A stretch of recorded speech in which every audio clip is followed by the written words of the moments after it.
ونؤمن به ونتوكل عليه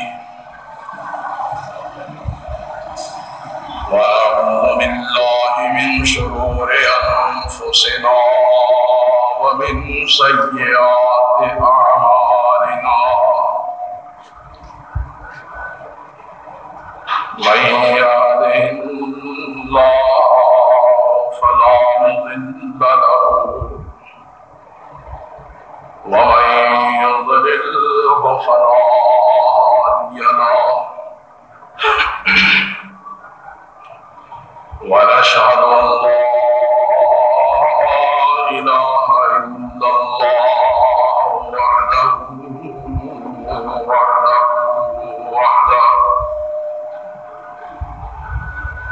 وحده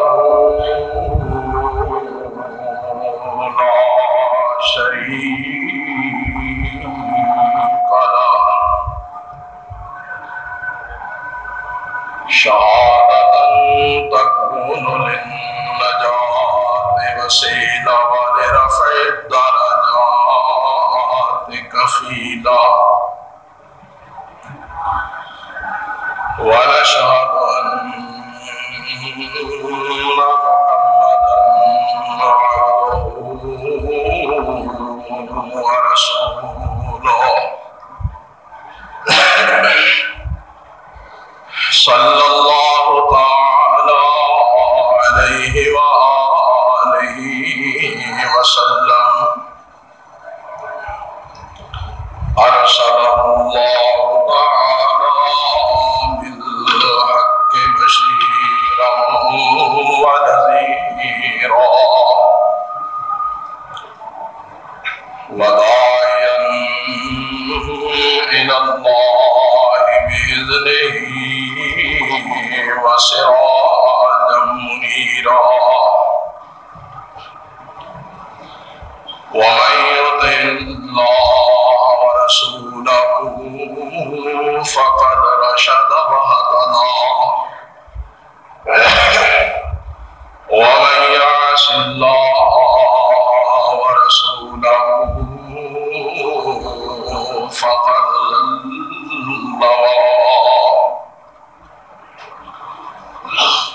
أما بعد فإن خير الحديث كتاب الله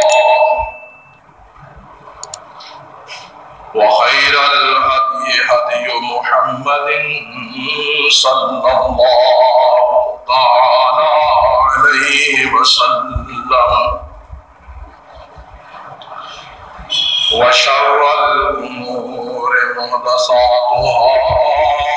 وكل محدثة بدعة وكل بدعة ضلالة وكل ضلالة في النار.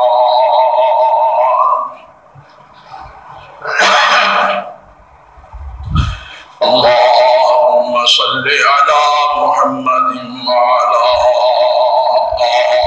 آل محمد كما صليت على إبراهيم وعلى آل إبراهيم إنك حميد مجيد. اللهم بارك على محمد وعلى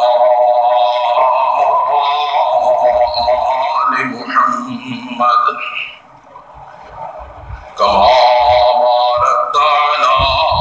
إبراهيم وعلى آل إبراهيم إنك حميد مجيد.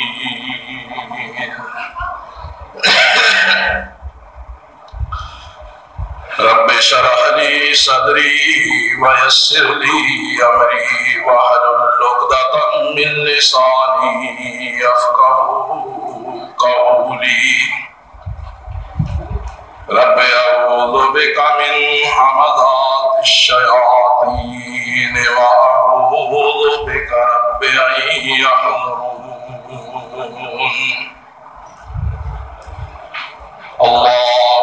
وانفعنا بما علمتنا وعلمنا ما ينفعنا وزدنا علما سبحانك لا علم لنا إلا ما علمتنا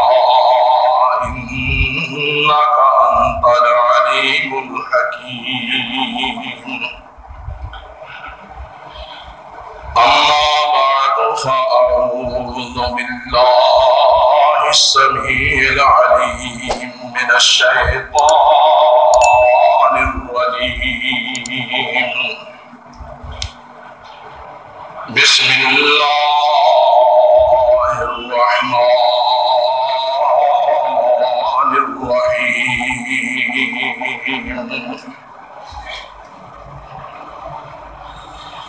لقد رضي الله عن المؤمنين إذ يبايعونك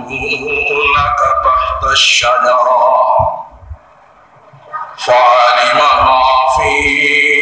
قلوبهم فأنزل السكينة عليهم وأصابهم فتحا قريبا صدق الله مولانا العليم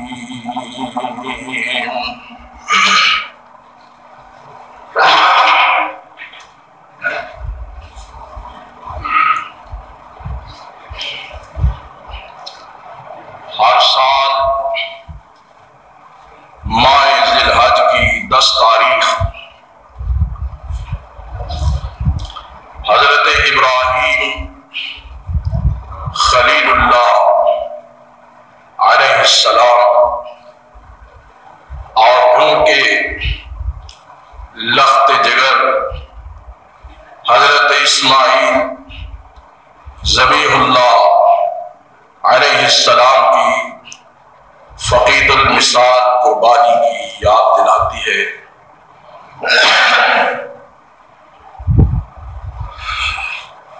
اسی طرح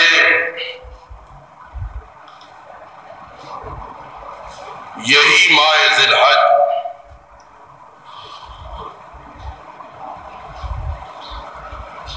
سن 35 ہجری اور سن 35 ہجری کی 17 ذی الحج ایک عظیم الشان اور بے مثال اور عالی مرتبت شخصیت کے صالحہ شہادت کی بھی یاد دلاتی۔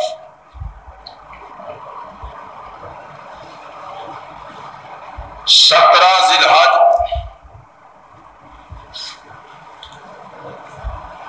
سن 35 ہجری کو مدینہ منورہ میں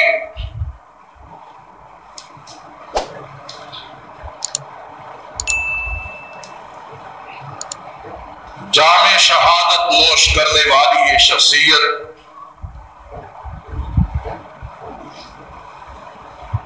شہید مدینہ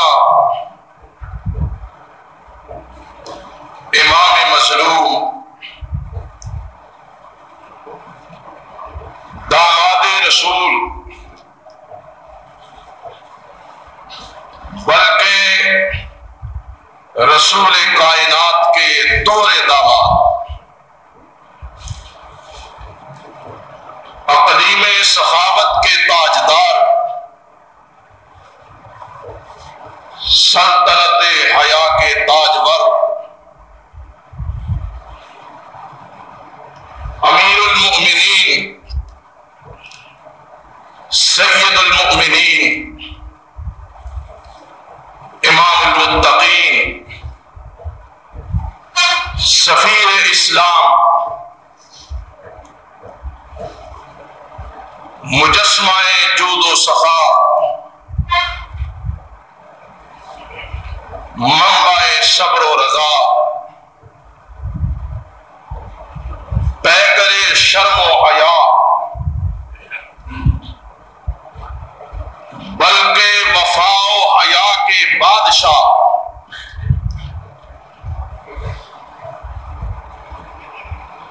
خدیجۃ الکبریٰ کے دوہرے داماد حیدر کرار کے ہم زلف سیدین حسنین کریمین کے خالو سفیر اسلام پیکر فہم و فراست کاتب وحی ذوالنورین ذی الہجرتین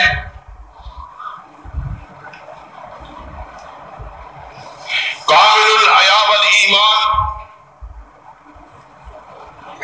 وجہ بیت رضوان جامع القرآن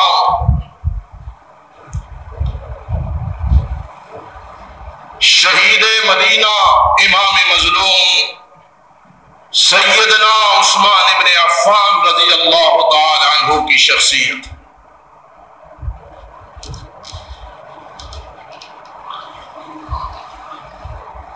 اس شخصیت کو رب کائنات نے حسنات و برکات کا عظمتوں اور رفعتوں کا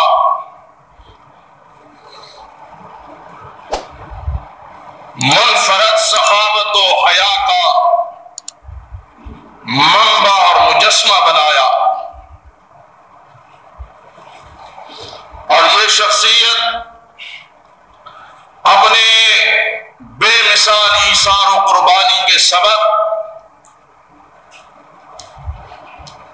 امت مسلمہ کے عظیم الشان محسن کی حیثیت رکھتے ہیں۔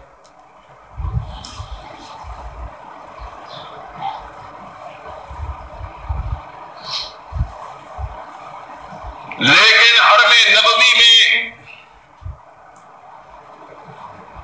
مدینہ الرسول میں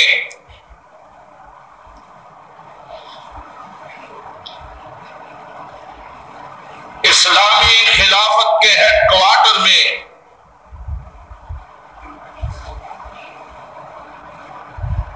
بعض بد نصیبوں نے محسن کشی کا احسان فراموشی کا اور نمک حرامی کا مظاہرہ کرتے ہوئے اس عظیم الشان شخصیت کو انتہائی عالم مظلومیت اور بے دردی کے ساتھ شہید کیا۔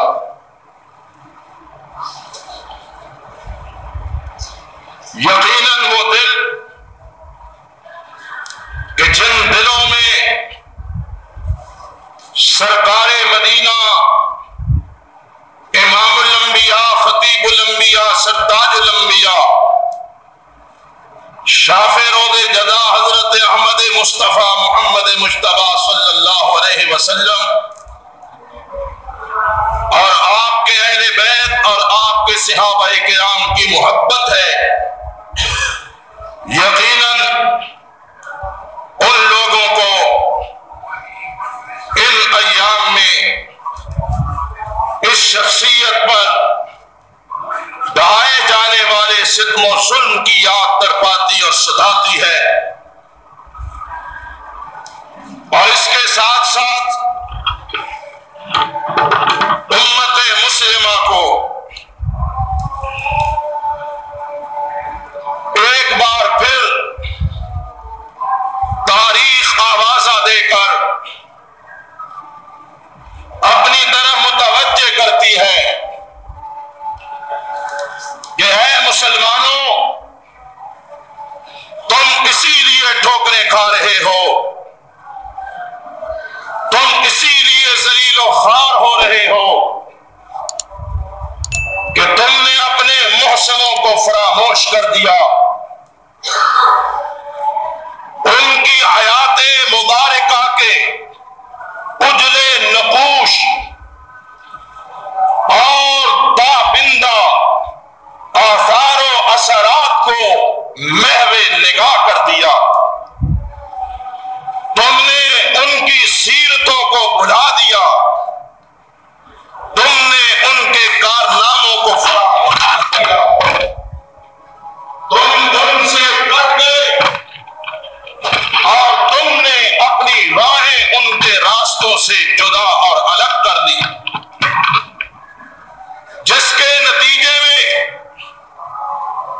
ذلت، یہ خاری،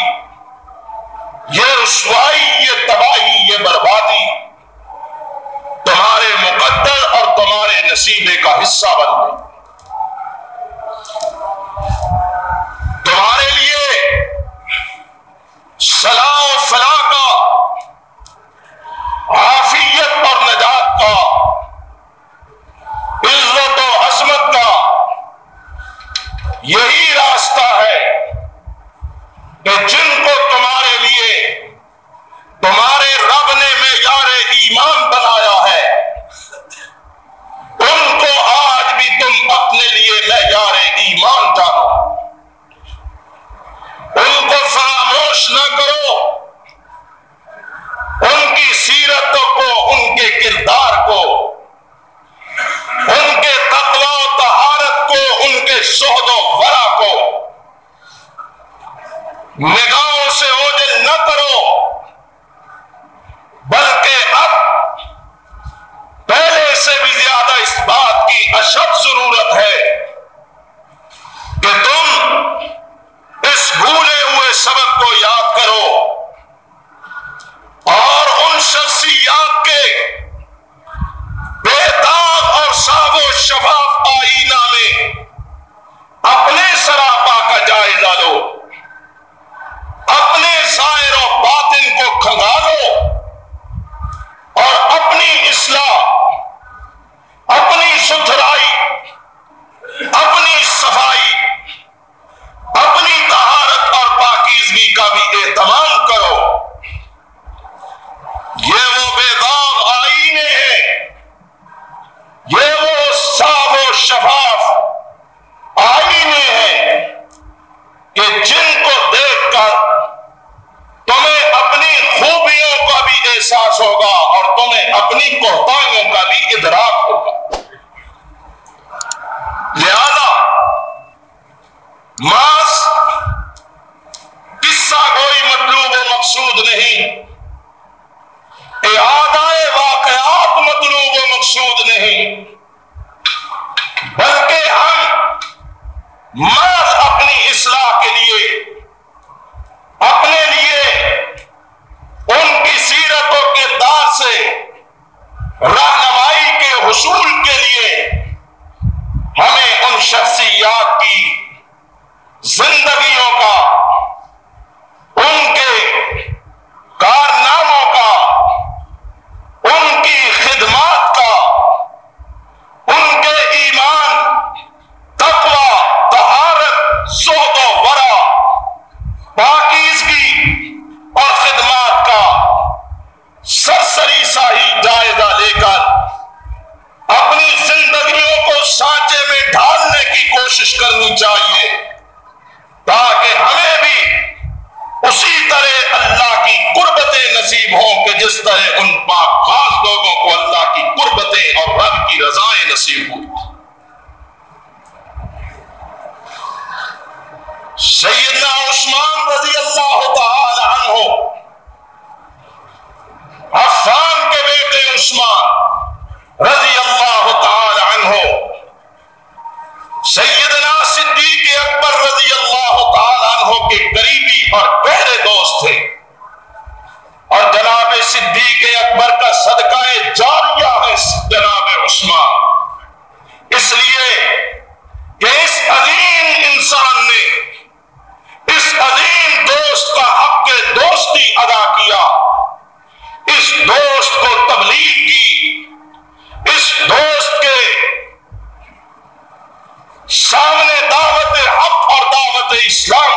سے وہ دوست نہیں ہوتا، ڈاکو اور لٹیرا ہوا کرتا ہے۔ جس طرح آج کل دوستوں کے ساتھ مل کر معصوم لوگ بھی دوستی کی آڑ میں مجرم بن جاتے ہیں۔ نوجوان، ابھرتے ہوئے نوجوان جوش شباب میں غلط دوستوں کے ہاتھ لگ کر گمراہ ہو جاتے ہیں، نتیجتاً نشے کے عادی، جرم و گناہ کے رسیا، قاتل اور ہر قسم کے جرائم ان کے اندر مجتمع ہو جاتے ہیں۔ یہ اس دور کا ایک انتہائی گھناؤنا ناسور ہے کہ جو نوجوان نسل کو تباہ اور برباد کر رہا ہے اور اس کی تمام خوبیوں کو پامال کر رہا ہے۔ بہرحال دوست بھی ہمیشہ چھان پھٹک کر کے بنانے چاہیے، اور بالخصوص جن بھائیوں کو اللہ نے اولاد کی نعمت عطا فرمائی ہے، ان کی ذمہ داری ہے کہ آج کل کے اس پراگندہ ماحول میں اپنے بچوں کو غلط صحبت سے اور گندی دوستی سے سختی کے ساتھ بچائیں۔ اسی کے اندر ان کے بچوں کا مستقبل بھی محفوظ ہے، اور وہ ان کی عزت اور ان کی اپنی جان بھی محفوظ ہے۔ اور یہ کر رہا تھا کہ سیدنا صدیق اکبر رضی اللہ تعالی عنہ جناب عثمان رضی اللہ عنہ کے دوست تھے، اور حق کے دوستی ادا کرتے ہوئے جناب سیدنا صدیق اکبر رضی اللہ عنہ نے جناب عثمان کو دعوت اسلام دی، تبلیغ اسلام کی۔ نتیجتاً تھوڑی سی کوشش کے ساتھ ہی یہ عظیم انسان بھی اس عظیم پیغمبر کے غلاموں میں شامل ہو گیا، اور بالغ مردوں میں چوتھے نمبر پر جناب عثمان ابن عفان رضی اللہ تعالی عنہ ایمان کی دعوت کو قبول کرنے والے تھے۔ قبولیت اسلام سے پہلے حضرت عثمان رضی اللہ عنہ کی زندگی اور سیرت کو جب ہم تاریخ و سیرت کی کتابوں کی روشنی میں دیکھتے ہیں تو دور جاہلیت میں جہاں چار طرف گناہ اور اللہ کی معصیتیں لوگوں پر چھائی ہوئی حاوی اور غالب تھیں، اور جہاں پر بدکاری، زنا اور شراب لوگوں کی عادت ثانیہ بنی ہوئی تھی، وہاں پر دور جاہلیت میں بھی سیدنا عثمان کا دامن ہر آلودگی سے پاک تھا۔ دور جاہلیت میں بھی حضرت عثمان نے نہ کبھی بدکاری کی اور نہ کبھی شراب کو ہاتھ لگایا۔ یہ سعید روح دور جاہلیت میں بھی اللہ رب العزت کے فضل و کرم اور خاص رحمت سے برائیوں سے پاک اور صاف تھا، اور جب مسلمان ہو گئے تو پھر کیا ہی کہنے، صحبت نبوی کے اثرات ان پر نمایاں نظر آنے لگے، اور جناب عثمان رضی اللہ عنہ قائم اللیل اور صائم الدہر تھے، ہمیشہ کے روزے دار اور رات کو قیام کرنے والے، جس کی راتیں اللہ اللہ اللہ کی قربت میں بسر ہوتی، اور جس کے دن اللہ کی رضاؤں کو سمیٹنے کے لیے بسر ہوتے۔ یہی وجہ تھی یہ اوصاف حضرت عثمان میں نکلنے لگے۔ ایک بہترین انسان صحبت نبوی میں آنے کے بعد صحبت نبوی کے اثرات اور ثمرات سے فیض یاب ہونے لگا، اور حضرت عثمان حضرت محمد الرسول اللہ صلی اللہ علیہ وآلہ وسلم کے مقرب اور منظور نظر بنے۔ یہی خوبیاں، یہی بھلائیاں، یہی خصائل، یہی حسنات، یہی اچھائیاں حضرت عثمان کے اندر اس قدر نمایاں ہوئی کہ امام الانبیاء کی نگاہ میں حضرت عثمان رضی اللہ تعالیٰ عنہ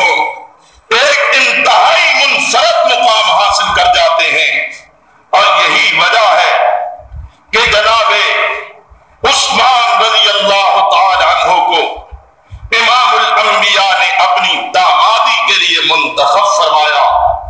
اور اپنی سب سے بڑی صاحبزادی سیدہ رقیہ رضی اللہ تعالی عنہا کا نکاح سیدنا عثمان سے کیا۔ کچھ عرصہ یہ جوڑا خوش اسلوبی کے ساتھ ازدواجی زندگی بسر کرتا رہا، اور راہ رب میں سیدہ ہاجرہ اور حضرت ابراہیم کے بعد اگر کسی جوڑے کو اللہ کے راستے میں ہجرت کرنے کا شرف نصیب ہوا تو یہ اعزاز اسی جوڑے کو نصیب ہوا، نبی کی بیٹی کو اور رسول کے داماد۔ غزوہ بدر کے موقع پر سیدہ رقیہ رضی اللہ تعالی عنہا کچھ وقت بیمار رہ کر وفات پا گئیں، تو اللہ کے حبیب نے اپنی دوسری صاحبزادی رقیہ کی چھوٹی بہن خدیجہ کی دوسری بیٹی حضرت ام کلثوم رضی اللہ تعالی عنہا کا نکاح حضرت عثمان سے کیا۔ اس طرح سرور کائنات کی دوہری دامادی کا اعزاز عثمان کو حاصل ہوا۔ اور اہل علم و اہل تاریخ جانتے ہیں کہ پوری کائنات میں یہ منفرد اعزاز سیدنا عثمان کے حصے میں آیا کہ کسی ایک نبی کی دو یکے بعد دیگرے بیٹیاں کسی ایک انسان کے نکاح میں آئی ہوں۔ یہ اعزاز حضرت عثمان رضی اللہ تعالی عنہ کو حاصل ہوا۔ یہاں پر صرف اتنی سی بات اپنے ذہن پر زور دیتے ہوئے سوچتے جائیے کہ کوئی بھی انسان جب اپنی بیٹی کا ہاتھ کسی کے ہاتھ میں نکاح کر کے تھماتا ہے تو اس سے پہلے 1000 بار اس کی سیرت کو، کردار کو، اخلاق کو، ظاہر کو، باطن کو، معاملات کو، ہر چیز کو جانتا ہے، پرکھتا ہے، اور جب کامل اطمینان ہوتا ہے تب وہ اپنی بیٹی کا ہاتھ نکاح کر کے کسی کے ہاتھ میں تھماتا ہے۔ کیا حضرت عثمان کو یوں ہی رسول اللہ نے ایک نہیں 2 بیٹیاں دے دی تھی؟ مجھے یہ کہنے دیجئے کہ انسانی اور اسلامی نقطۂ نظر سے، دینی اور اخلاقی نقطۂ نظر سے، سیرت اور کردار کے نقطۂ نظر سے، حسب و نسب کے نقطۂ نظر سے، خاندان و قبیلہ کے نقطۂ نظر سے، صورت و جمال کے نقطۂ نظر سے، علم و عرفان کے نقطۂ نظر سے، زہد و ورع اور تقویٰ کے نقطۂ نظر سے، ایمان کامل کے نقطۂ نظر سے، آمنہ کے لال کی نگاہوں نے 100% حضرت عثمان پہ اظہار اعتماد کیا۔ جبھی ایک نہیں 2 بیٹیاں دیں، اور جب سیدہ ام کلثوم کا بھی انتقال ہوا تو سرور کائنات نے فرمایا عثمان اگر اور بیٹی ہوتی تو وہ بھی تیرے نکاح میں دیتا، وہ فوت ہوتی تو پھر دیتا،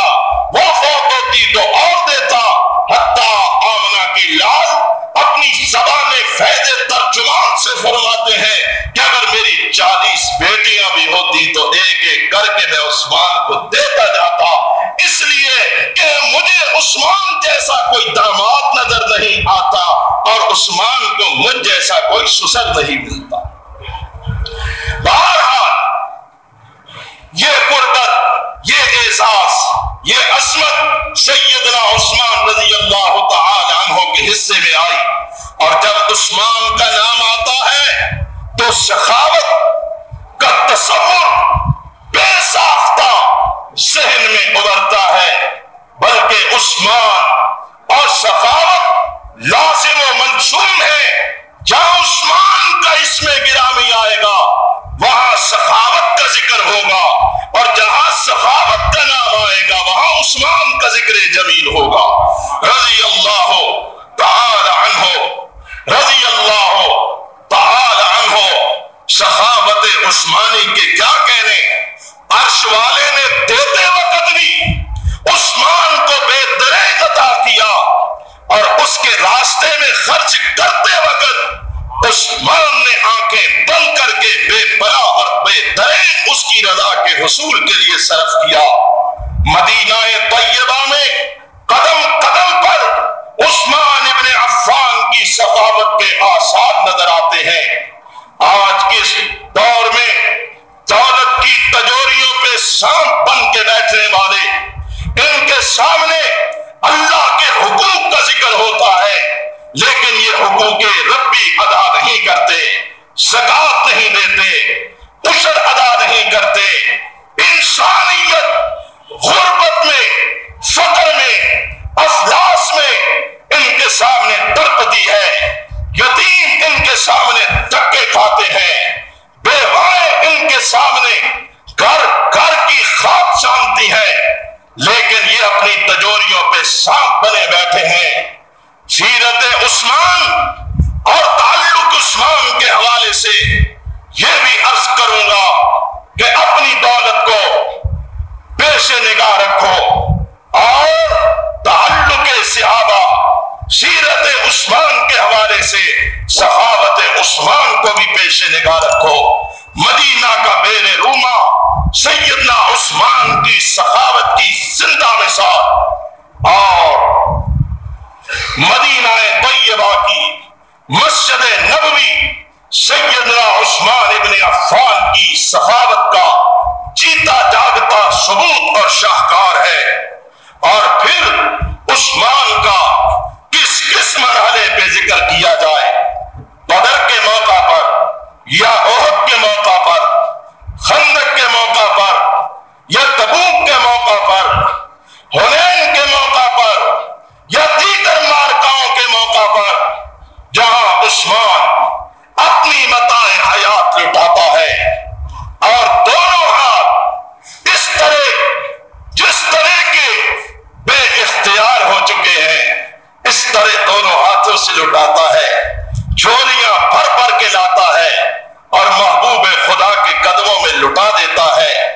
اور پھر آتا بھی اس طرح کہ کوئی دیکھ نہ پائے اور جاتا بھی اس طرح ہے کہ مجھ پر کسی کی نگاہ نہ پڑے تاکہ کہیں ریا کا شائبہ میرے اندر نہ آ جائے۔ تبوک کے موقع پر 700 گھوڑے اور اونٹ بمائے ساز و سامان کے دیے، اور یہ وہ موقع تھا کہ جب سیدنا عثمان نے اپنی کل زندگی کی کمائی اللہ کے راستے میں جہاد فی سبیل اللہ کے لیے قربان کر دی، اور کیا خیال ہے کہ سب کچھ دے دیا، عثمان مفلس ہو گئے، گلاش ہو گئے؟ نہیں، جس قدر عثمان نے دیا اس قدر عرش والے نے اس سے بھی بڑھا چڑھا کر عثمان کو اپنے خزانوں سے دنیا میں بدلہ عطا فرمایا۔ سیدنا عثمان رضی اللہ تعالی عنہ کار پڑ جاتا ہے، گھر آ کر تاجر کہتے ہیں کہ جناب منہ مانگے دام لے لیجئے۔ فرمایا عثمان سودا کر چکا ہے، غلہ تو آنے دے، میرا سودا پہلے ہو چکا ہے۔ اور پھر دنیا نے دیکھا مدینہ الرسول کا گرد و نواح کاپ زدہ لوگوں کی سسکیوں سے بلک رہا تھا، اور مدینہ کی گلیوں میں اونٹوں کی قطاریں، گھوڑوں کی لائنیں غلہ لدے ہوئے آتی ہیں۔ لوگ پوچھتے عثمان کس سے سودا کیا ہے؟ عثمان فرماتے عثمان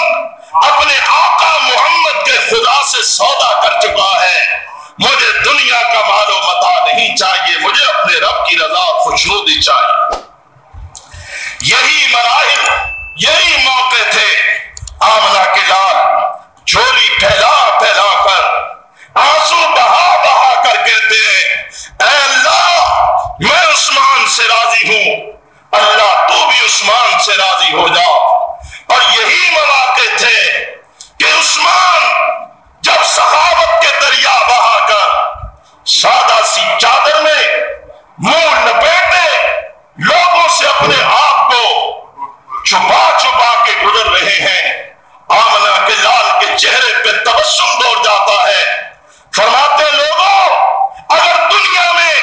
اپنی آنکھوں سے کسی زندہ جنتی کو دیکھنا چاہتے ہو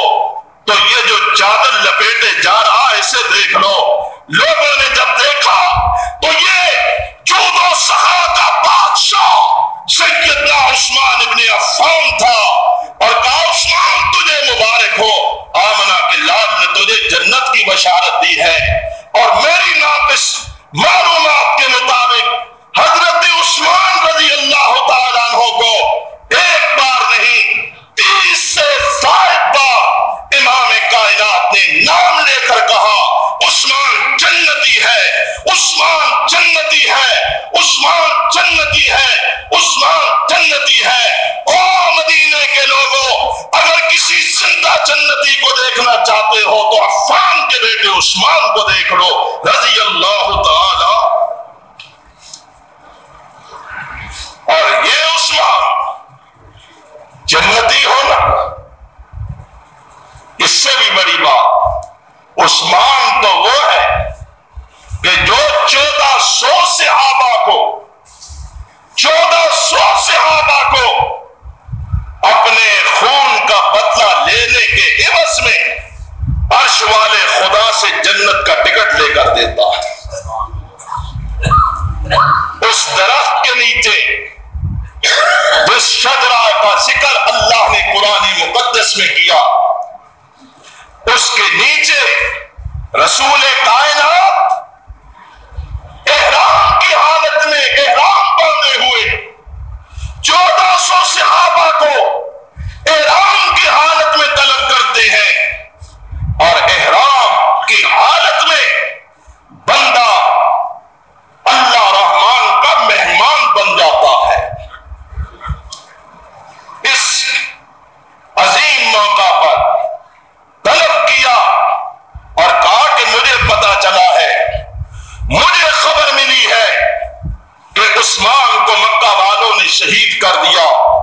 سفیر اسلام کو شہید کر دیا۔ میں احرام کی حالت میں ہوں، اور احرام کی حالت میں لڑنا، خون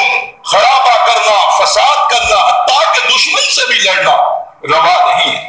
لیکن مجھے عثمان کے خون کا بدلہ لینے کا حکم ملا ہے۔ اور کون ہے جو ساتھ دے گا، کون ہے جو ساتھ چھوڑے گا؟ سب صحابہ لبیک و سعدیک کی صدائیں بلند کرتے ہوئے آگے بڑھے، اور امام کائنات کے ہاتھ میں ہاتھ دے کر بیعت کرنے لگے، اور اس بیعت کو عرش والے خدا نے وہ تقدس عطا فرمایا، وہ عزت عطا فرمائی۔ قرآن کہتا ہے ان الذین یبایعونک انما یبایعون اللہ ید اللہ فوق ایدیہم۔ محبوب جنہوں نے میرے پیارے عثمان کے خون کا بدلہ لینے کے لیے آپ کے ہاتھ پر بیعت کی، در حقیقت انہوں نے اللہ کی بیعت کی ہے۔ محبوب نیچے آپ کا ہاتھ ہے، اوپر عثمان کے خون کا بدلہ لینے والوں کا ہاتھ ہے، اور ید اللہ فوق ایدیہم، سب ہاتھوں کے اوپر اللہ کا ہاتھ ہے۔ اور جب ان 1400 صحابہ نے عثمان کے خون کا بدلہ لینے کے لیے مرنے مارنے کی بیعت کر لی، اور عثمان کو بھی اللہ نے اپنی قدرت سے اپنی حفاظتوں میں واپس اپنے محبوب کے پاس پہنچایا، ادھر عثمان پہنچتے ہیں، ادھر جبریل یہ پیغام لے کر آتا ہے کہ لقد رضی اللہ عن المؤمنین اذ یبایعونک تحت الشجرہ۔ عثمان رضی اللہ عنہ وجہ بیت رضوان ہے، اور 1400 صحابہ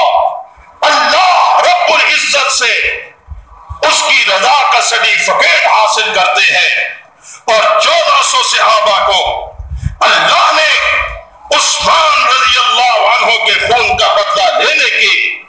اعلان کی وجہ سے اور بایعت کی وجہ سے اللہ نے معاف فرما دیا، اپنی رضا کا سرٹیفکیٹ عطا فرما دیا اور ان کے ہاتھوں میں جنت کے داخلے کا ٹکٹ تھما دیا۔ کون؟ عثمان رضی اللہ تعالی عنہ، جس کی زندگی، جس کے سیرت و کردار اور کارنامے تاریخ اسلام کا روشن اور درخشاں باب ہے۔ کون عثمان؟ وہ عثمان کہ جو حیات مصطفی میں رسول اللہ کے آنکھوں کا تارا تھے، وہ عثمان جس عثمان کو اللہ رب العزت نے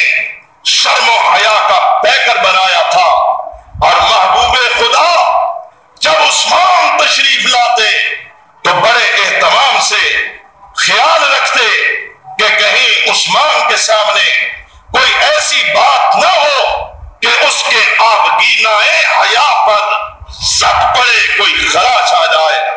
لوگ کہتے حضرت عثمان سے اتنا اہتمام، فرمایا تم کیا جانو عثمان کو، تمہیں کیا پتا، یہ تو وہ پیارا ہے کہ اس سے آسمانوں کے فرشتے بھی حیا کرتے ہیں، یہ وہ کامل الحیا ہے، یہ وہ حیا کا بادشاہ ہے کہ جس کرتے ہیں۔ حیات مصطفی کے بعد جناب صدیق اکبر نے حضرت عثمان کو اپنا مشیر خاص بنایا۔ حضرت صدیق کے بعد فاروق اعظم نے حضرت عثمان کو ایک منفرد اور امتیازی مقام عطا فرمایا، اور سید کے مشوروں، آپ کی آراء کو خصوصی اہمیت دیا کرتے، آپ کی عزت و توقیر کا پورا اہتمام اور لحاظ کیا کرتے، اور جناب فاروق اعظم رضی اللہ تعالیٰ عنہ کی شہادت کے بعد سیدنا عثمان رضی اللہ تعالیٰ عنہ کو مسلمانوں نے کامل اتفاق کے ساتھ امیر المؤمنین منتخب کیا، خلیفہ ثالث بنایا، آپ کے ہاتھ پر بیعت کی، اور آپ کی قیادت و سیادت اور امامت کو دل و جان سے تسلیم کیا۔ سیدنا عثمان مسند خلافت میں متمکن ہونے کے بعد سراپا امت مسلمہ کے خادم بن جاتے ہیں، اور پرچم اسلام کو اس بلندی سے کہ جس بلندی پہ فاروق اعظم نے اسے نصب کیا تھا، مزید بلند کرنے کے لیے اپنی توانائیوں کو، صلاحیتوں کو مجتمع کرتے ہیں، یہاں تک کہ سیدنا عثمان نے ہرقل روم سے ٹکر لی، اور تاریخ اسلام میں ہی نہیں، تاریخ انسانیت میں پہلا بحری بیڑا تیار کیا گیا، پہلا بحری بیڑا، بحری فوج، بحری کشتیاں، بحری جہاز بنا کر دریاؤں اور سمندروں میں بھی عثمان نے عظمت اسلام کی جنگ لڑی۔ امیر معاویہ نے حضرت عثمان کے حکم سے پہلا اسلامی بحری بیڑا تیار کیا، اور جب حضرت عثمان کی سیرت عام طور پہ بیان کی جاتی ہے تو یہی چند باتیں جو میں ابتدا میں عرض کر چکا ہوں، انہی کو پیش نگاہ رکھ کر یہ سمجھا جاتا ہے کہ عثمان بس ایک عام سا حاکم تھا، درویش صفت انسان تھا،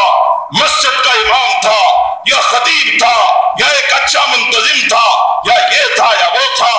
حضرت عثمان کی شجاعت، حضرت عثمان کی استقامت، حضرت عثمان کی جرأت، حضرت عثمان کا فعل تاریخ اسلام میں صحابہ کرام میں ایک منفرد مقام رکھتا ہے، اور سیدنا عثمان کے دور میں جس قدر فتوحات ہوئی، میرا یہ جملہ نوٹ فرمائیے، جس قدر دور عثمانی میں، خلافت عثمانی میں فتوحات مسلمانوں کو حاصل ہوئی،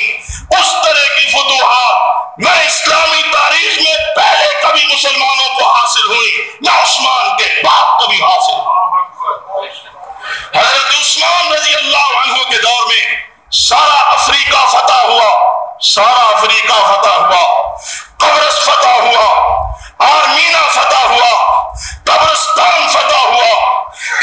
اسکندریہ فتح ہوا، بابل فتح ہوا، افغانستان فتح ہوا، نیشا پور فتح ہوا، پورے کا پورا روس فتح ہوا، فرغانہ فتح ہوا، اور فارس کا بقیہ حصہ فتح ہوا، طرابلس فتح ہوا، الجیریا فتح ہوا، تیونس اور مراکش فتح ہوا۔ یہ سارے کے سارے علاقے دور عثمانی میں فتح ہوئے۔ حضرت عثمان کی بلانت سے، حضرت عثمان کے جہاد سے، اس عظیم سپہ سالار کی ولولہ انگیز قیادت میں مسلمانوں نے مشرق سے مغرب اور شمال سے جنوب تک خطہ ارضی کے اہم حصوں پر اسلام کے پرچم کو سر بلند کیا۔ عثمان کو ذرا تاریخ کے اس پہلو سے، اس کی زندگی کے اس انداز سے اگر آپ سامنے رکھیں گے تو سیدنا عثمان رضی اللہ تعالیٰ عنہ فاتح اعظم کی حیثیت سے، سپہ سالار اعظم کی حیثیت سے، ایک عظیم جرنیل کی حیثیت سے اور ولولہ انگیز قیادت کرنے والے قائد کی حیثیت سے اسلامی تاریخ کے ہیرو سمجھے جاتے ہیں۔ اور جناب عثمان رضی اللہ تعالی عنہ نے فتح، کامرانی، سربلندی کے وہ جھنڈے لہرائے کہ جو آج بھی امت مسلمہ کے لیے صد افتخار سرمایہ کی حیثیت رکھتی ہے۔ ان درویش صفت انسانوں کو یوں ہی تو اللہ نے اپنے محبوب کی صحبت کے لیے منتخب نہیں کیا۔ اللہ نے ان سے جو وعدے فرمائے کہ وعد اللہ الذین آمنوا منکم وعملوا الصالحات لَيَسْتَخْلِفَنَّهُمْ فِي الْأَرْضِ لَيَسْتَخْلِفَنَّهُمْ فِي الْأَرْضِ۔ اللہ نے ان کو اللہ کے جھنڈے کو، اللہ کے نظام کو، اللہ کے دین کو سر بلند کرنے کے لیے ان صلاحیتوں کو بروئے کاتا ہے۔ سیدنا عثمان رضی اللہ تعالی عنہ 12 سال سے زائد عرصہ، 12 سال سے زائد عرصہ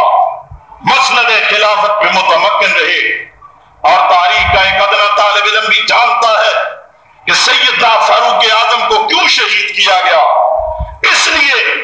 لبے لباب خلاصہ کلام شہادت فاروقی کا اصل بنیاد اور ہدف اور وجہ یہ تھی کہ فاروق اعظم دشمنان اسلام، بالخصوص یہودیوں کے آلہ کار عبداللہ بن سبا اور اس کے پیروکاروں کی راہ میں سب سے بڑی رکاوٹ تھے۔ جب سیدنا فاروق موجود، کسی دشمن اسلام کی کوئی سازش کامیاب نہیں ہو سکی۔ انہوں نے یہ سمجھا کہ شہادت فاروقی کے بعد ہم اپنے عزائم میں کامیاب ہو جائیں گے، لیکن دنیا جانتی ہے کہ سیدنا عثمان جب آئے، اللہ اس لحاظ سے دشمنان اسلام کے سامنے ناقابل تسخیر دیوار بن کر اسلام، خلافت اسلامیہ اور مسلمانوں کے دفاع کے اندر حضرت عثمان اس قدر مضبوطی کے ساتھ ڈٹے کہ کوئی بھی اس فولاد سے بھی زیادہ مضبوط دیوار کو متزلزل نہ کر سکا۔ دشمنان اسلام عثمان رضی اللہ عنہ کی ذاتی نرمی کے باوجود جب یہ دیکھتے کہ یہ شخص فولاد سے بھی زیادہ مضبوط عزائم رکھتا،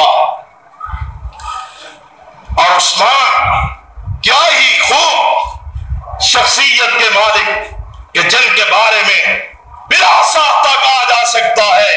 کہ حلقۂ یاراں میں ہو تو برے شم کی طرح نرم، اور معرکہ حق و باطل میں فولاد ہے مومن۔ یا حضرت عثمان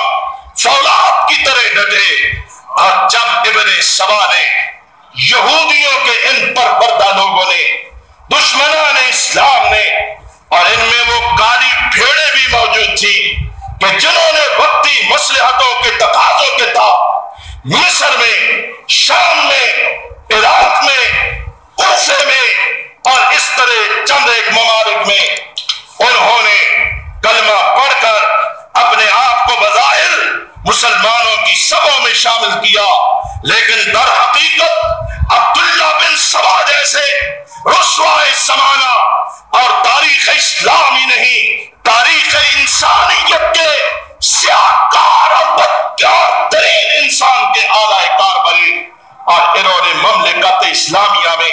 سازشیں شروع کر دیں۔ میں نے عرض کیا کہ سیدنا فاروق رضی اللہ عنہ جب دنیا سے رخصت ہوئے تو ایک وسیع و عریض مملکت اسلامی کو چھوڑ کر رخصت ہوئے، اور جب عثمان آئے فتوحات کے دروازے کھلے اور دنیا کے تمام بر اعظم زیر لگی اسلام ہو گئے۔ حضرت عثمان کی ان کامیابیوں کو، اتنی وسیع و عریض مملکت کو، مسلمانوں کے اس عروج کو، مسلمانوں کی فتوحات کو دیکھ کر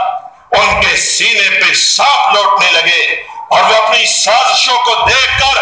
اپنی رسوائی اور ناکامی پر ماتم کرنے لگے، اپنی بغلیں جھانکنے لگے، اور اب انہوں نے پروگرام بنایا کہ ایک ہی راستہ ہے، ہم اس وقت تک اپنے عزائم میں کامیاب نہیں ہو سکتے جب تک عثمان زندہ ہے۔ عثمان کا وجود ناقابل تصویر ہے، عثمان کی موجودگی میں خلافت اسلامیہ اور امت مسلمہ کو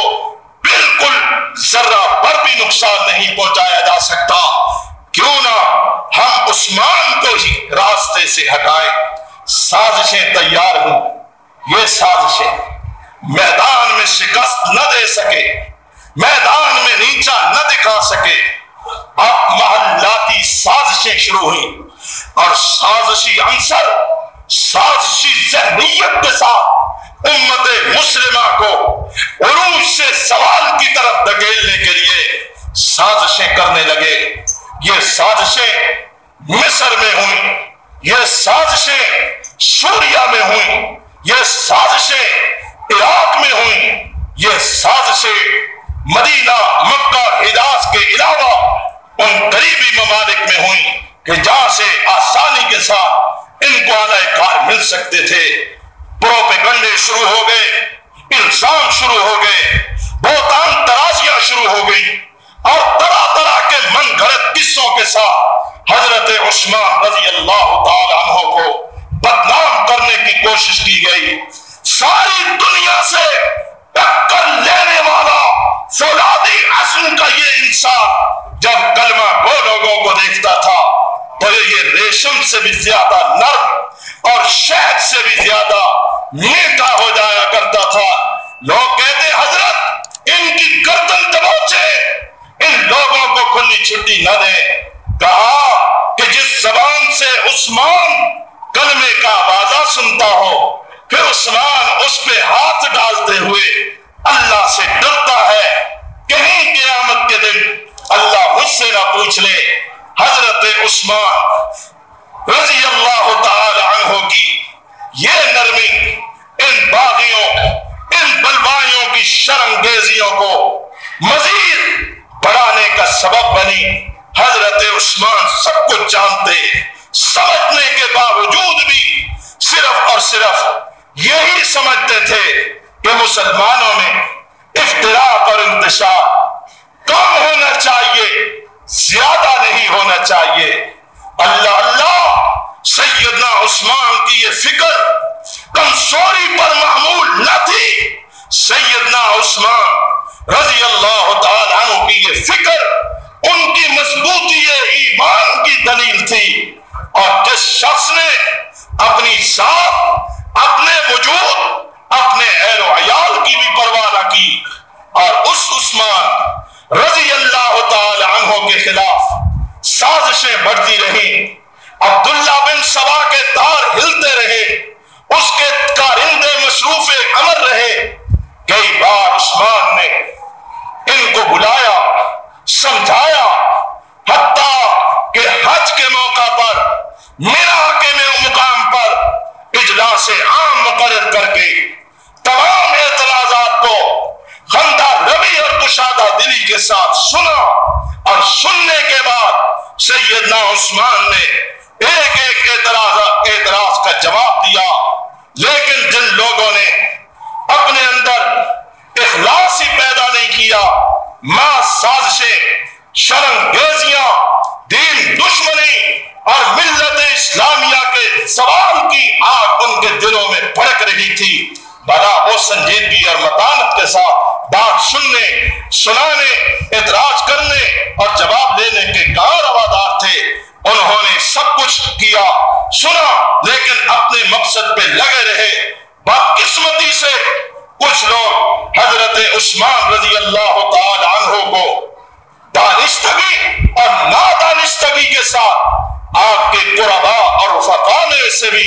ایسے ملے کہ جنہوں نے حضرت عثمان رضی اللہ تعالی عنہ کی عزت اور عظمت میں کوئی اضافہ نہ کیا بلکہ اس میں کمی کا سبب بنے۔ مثال کے طور پہ مروان ابن الحکم، بارہا یہ سلسلہ چلتا رہا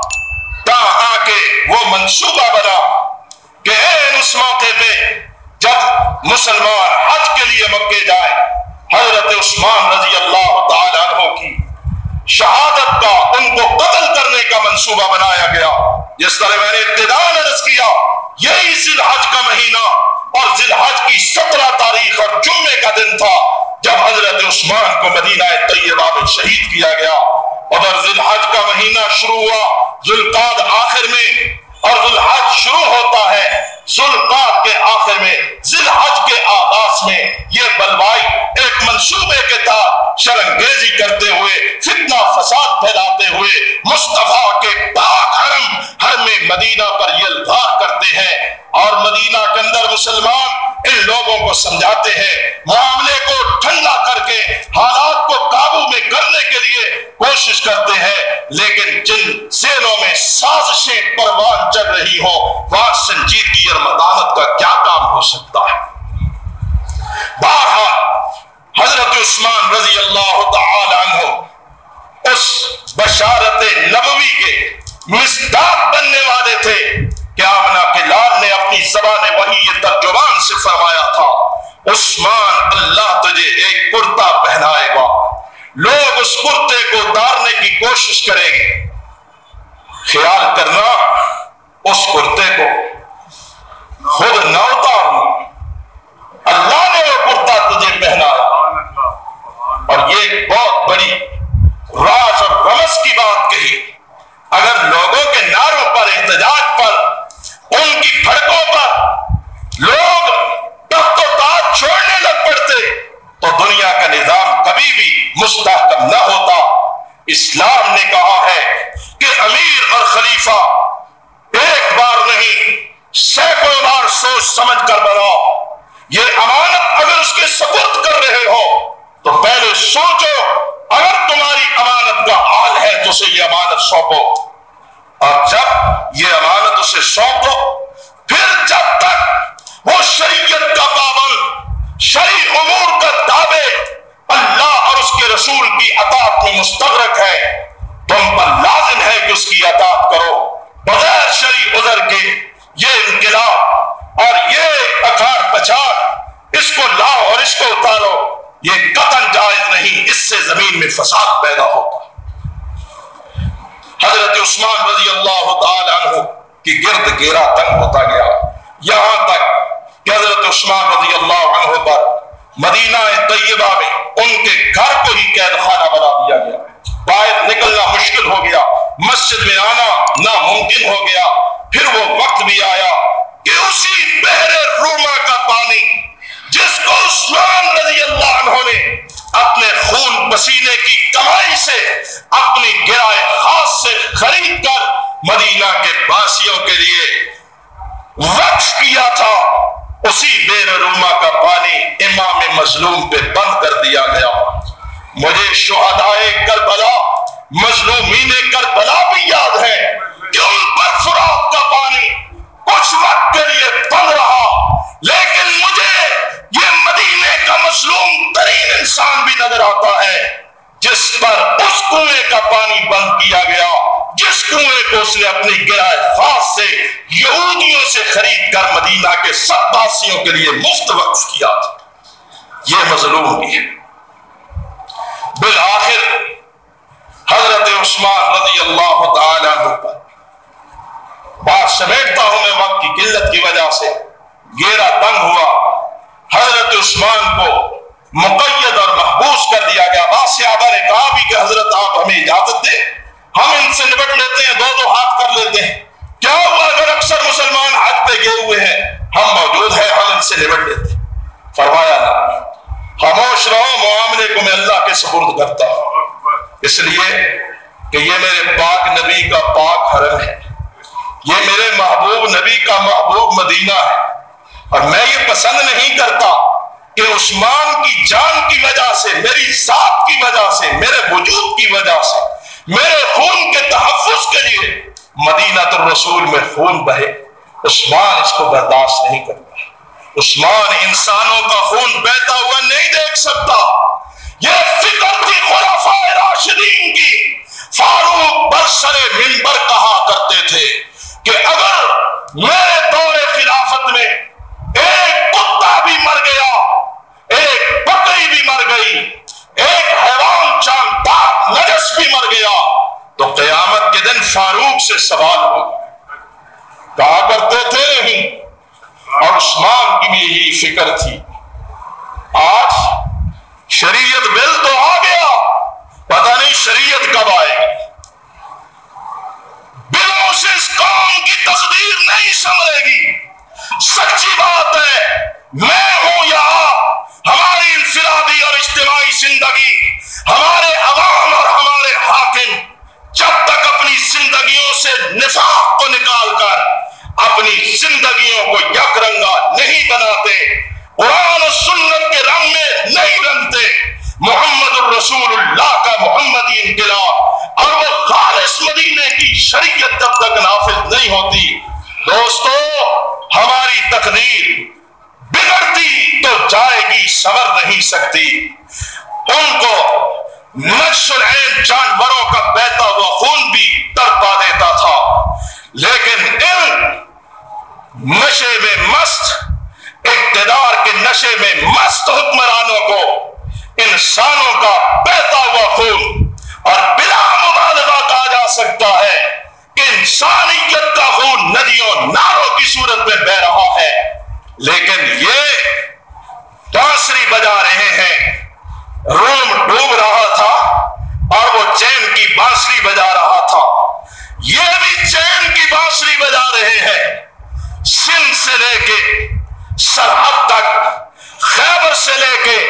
کیماری تک آگ لگی ہوئی ہے، اغوا ہو رہے ہیں،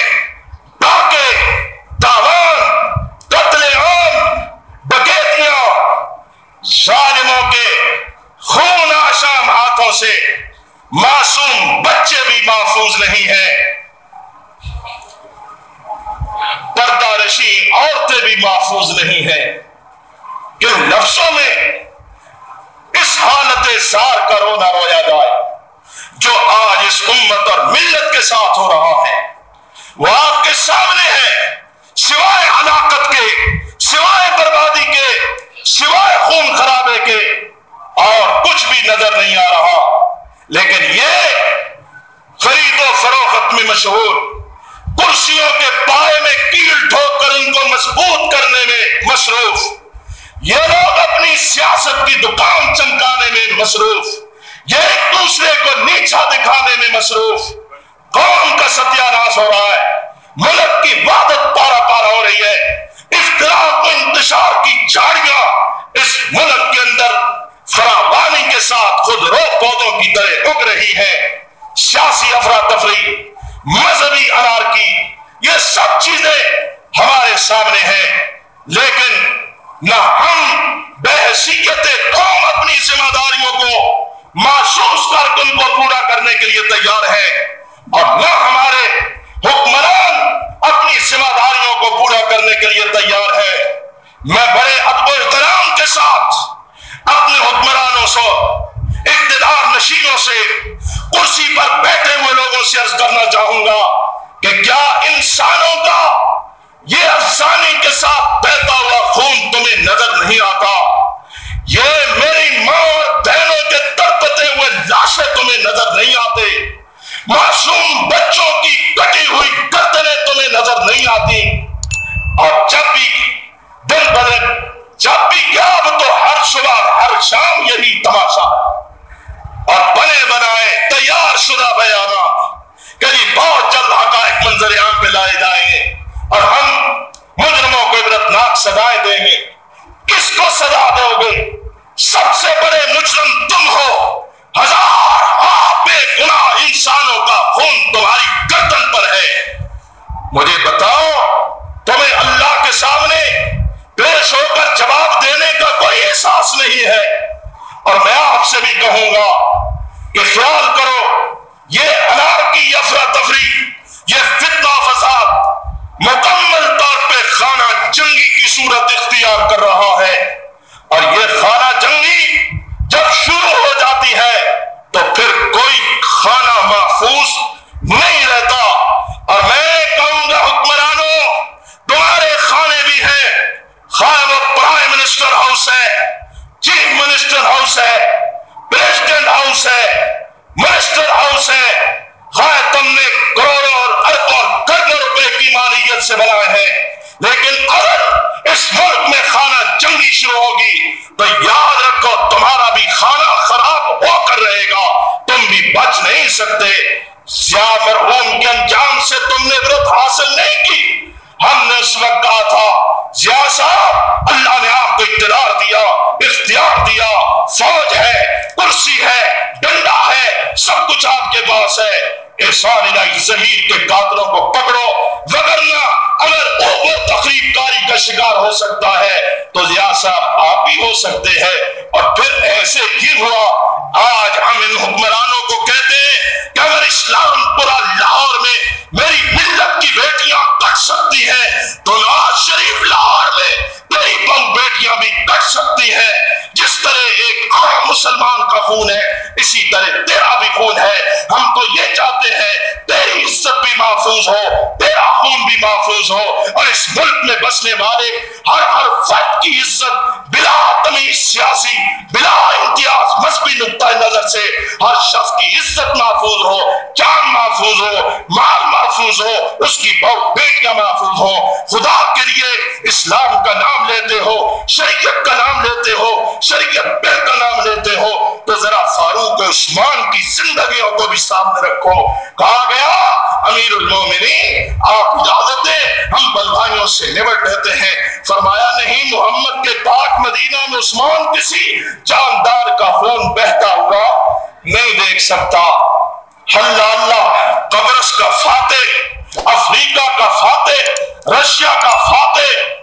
بابل کا فاتح عثمان یہاں جب آتا ہے نا کہ عثمان ریشم سے زیادہ نرم ہو جا۔ فرما چھوڑ۔ امیر معاویہ نے کہا حضرت میرے پاس آئیے گا، دیکھتا ہوں کوئی آپ کا بال بھی کیا کر سکے۔ فرمایا اے معاویہ ٹھیک ہے، وہاں پر میری حفاظت اور تحفظ کے لیے سب کچھ موجود ہے، لیکن عثمان نے ساری زندگی اپنے محبوب کے قدموں میں گزاری، اپنے آقا کے جوار میں گزاری۔ پتہ نہیں زندگی کا آخری وقت ہو اور عثمان مصطفیٰ کا شہر چھوڑ کر کسی اور جگہ چلا جائے۔ نہیں، جینا ہے تو مصطفیٰ کے مدینے میں مروں گا، اور مروں گا، زندہ رہوں گا تو یہیں زندہ رہوں گا، مروں گا تو یہیں مروں گا۔ بالآخر 16 ذی الحج گزری، 17ویں رات شروع، جمعے کی رات عثمان نے دھلے ہوئے صاف ستھرے کپڑے پہنے، بی بی نائلہ کو کہا مصلی بچھاؤ،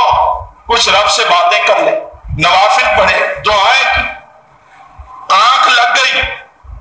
آنکھ لگی، سو گئے۔ کئی دنوں کا ستایا ہوا مظلوم یہ سویا، آنکھ لگ گئی، مصلی پہ ہی آنکھ لگی تو خواب میں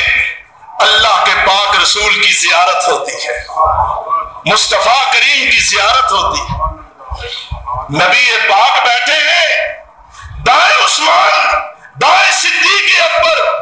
بائیں فاروق اعظم، یہ تینوں بیٹھے ہیں۔ سبحان اللہ، دو یارانے مصطفیٰ اور تیسرے مصطفیٰ درمیان۔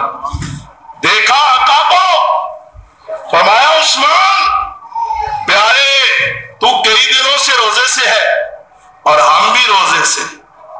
دیکھو غروب آفتاب کا وقت قریب ہے، ہم نے روزہ افطار کرنا ہے اور تیرا انتظار کر رہے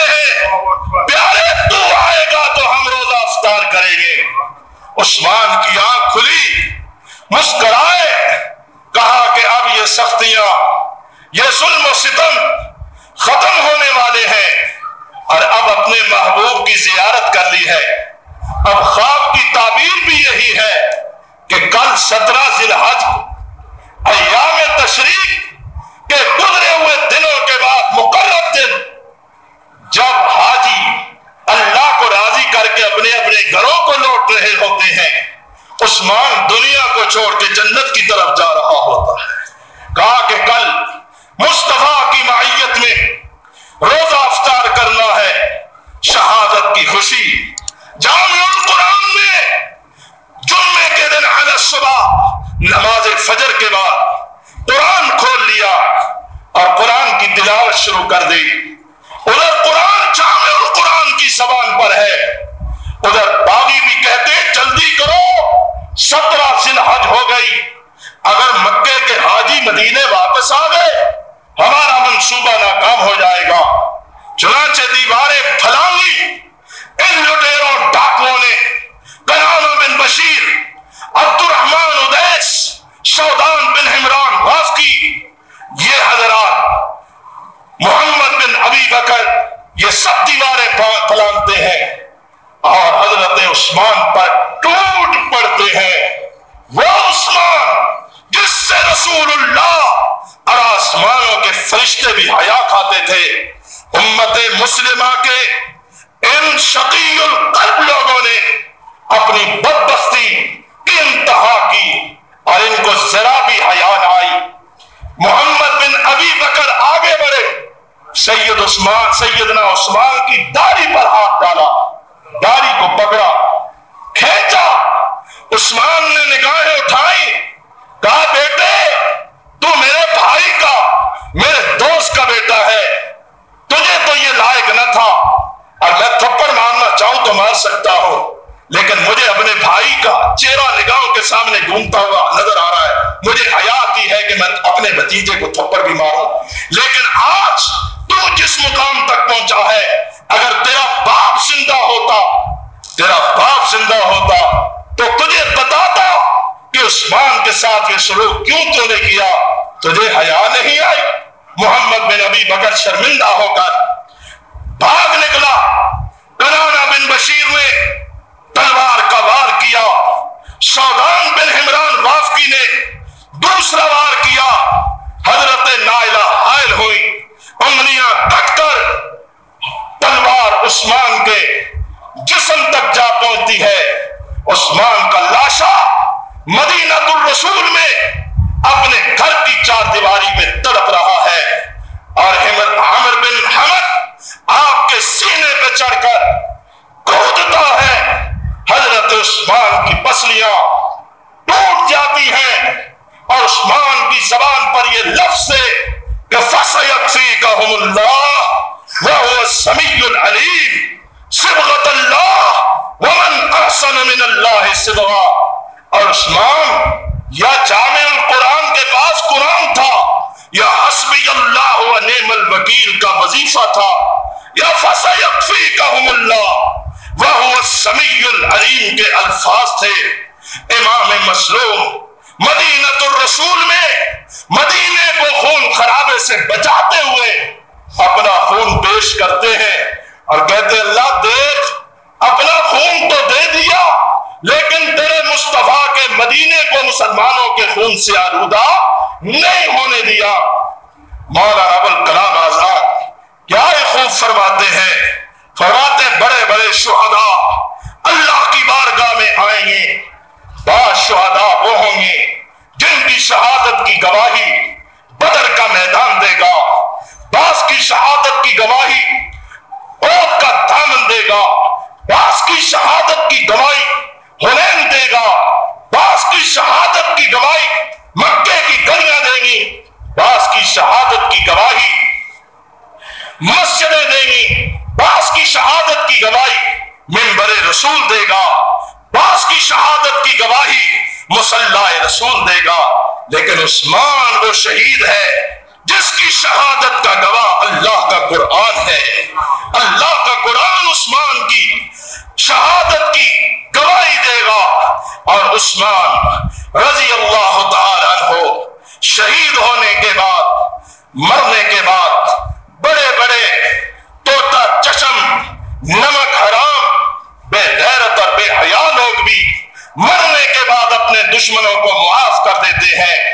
لیکن 12 سال تک آگ کے انگاروں پہ لوٹنے والے اور ملت اسلامیہ کے زوال کے خواب کو شرمندہ تعبیر نہ ہوتے ہوئے دیکھنے والے جب دیکھتے ہیں کہ اب عثمان کو ہم نے راستے سے ہٹایا، اب ہمارے خوابوں کو شرمندہ تعبیر ہونے سے کوئی نہیں روک سکتا، انہوں نے خوشی سے ٹھنڈے ڈالے اور عثمان کی لاش کو شہادت کے بعد بھی روندا۔ اور پھر دیکھا نا بعد میں کیا ہوا، عثمان گئے، رب العزت نے امن و عافیت اور رحمت کا ہاتھ اٹھا لیا،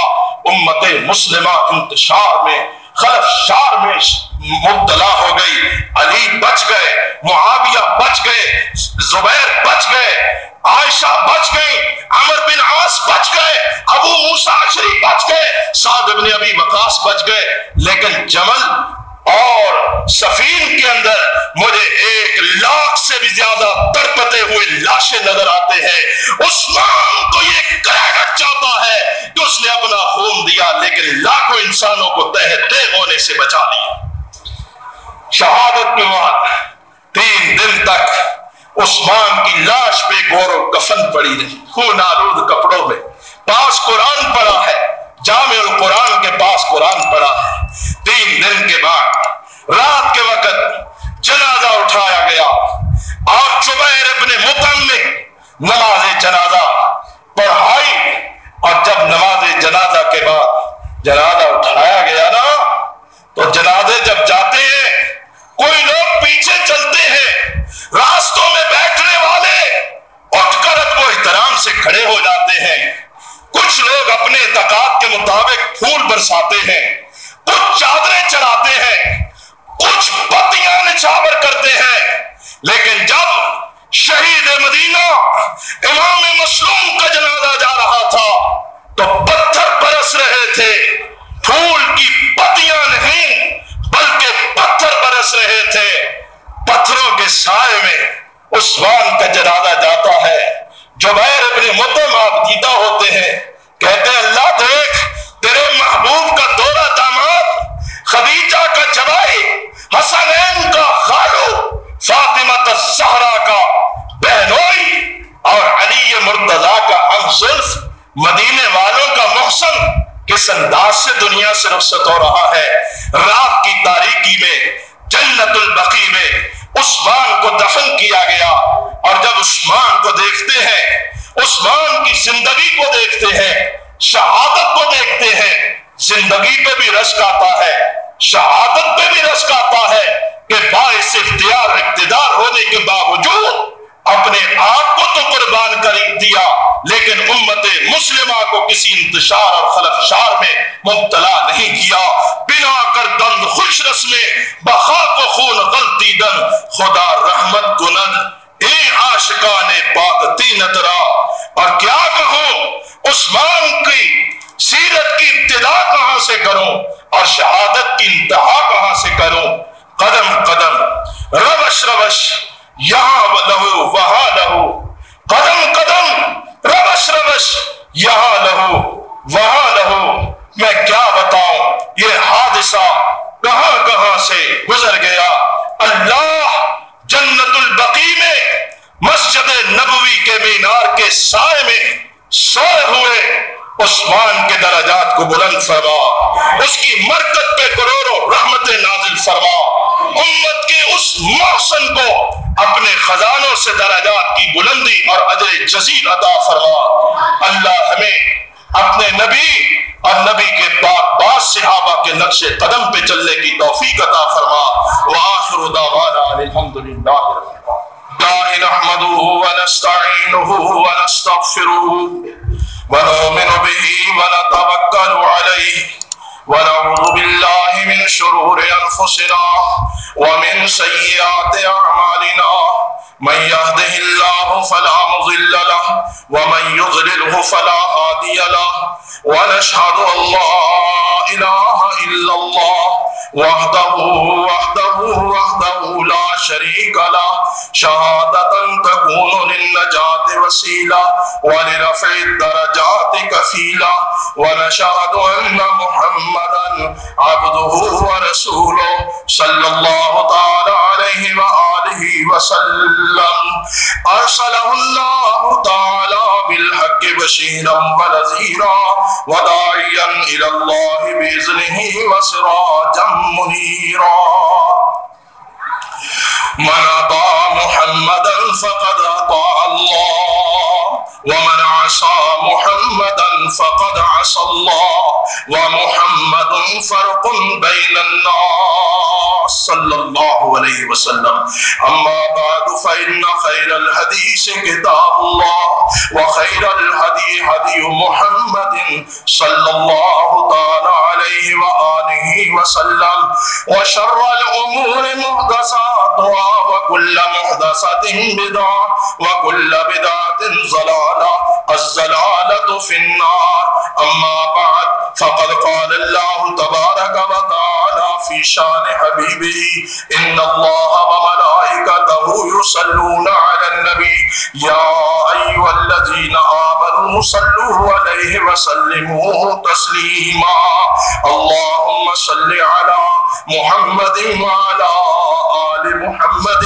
كما صليت على إبراهيم وعلى آل إبراهيم إنك حميد مجيد اللهم بارك على محمد وعلى آل محمد كما باركت على إبراهيم وعلى آل إبراهيم إنك حميد مجيد اللهم أيد الإسلام والمسلمين اللهم أعز الإسلام والمسلمين اللهم انصر الإسلام والمسلمين اللهم انصر من نصر دين محمد صلى الله عليه وسلم واجعلنا منهم واخذل من خذل وأعرض وصرف عن دين محمد صلى الله عليه وسلم ولا تجعلنا منهم حسبنا الله ونعم الوكيل نعم المولى